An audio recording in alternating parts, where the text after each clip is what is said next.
Push in push in push in এই push in সম্পর্কে আমাদের অনেকেরই ধারণা রয়েছে। এই পুশিন সম্পর্কে আজকে কিছু ইম্পর্টেন্ট কথা বলবো। আমাদের মোগলহাট এবং দিগলঠারি বর্ডারের সাইডটি রয়েছে, এই সাইড দিয়ে পুশিন করার অনেক চেষ্টা চালাচ্ছে ভারতীয় বিএসএফরা। গোপন তথ্য অনুযায়ী এই দিগলটারি এবং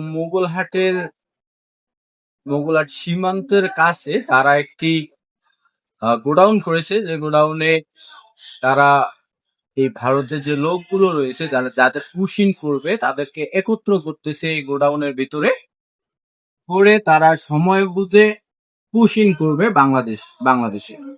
এটি বেশি করার চেষ্টা চলছে দিগলটারি দিয়ে।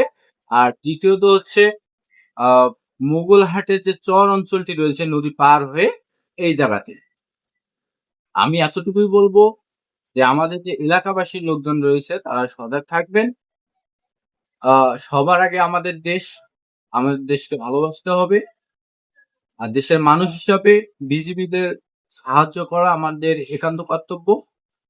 সবাই প্রস্তুত থাকবেন, ভালো থাকবেন, সুস্থ থাকবেন। আসসালামু আলাইকুম।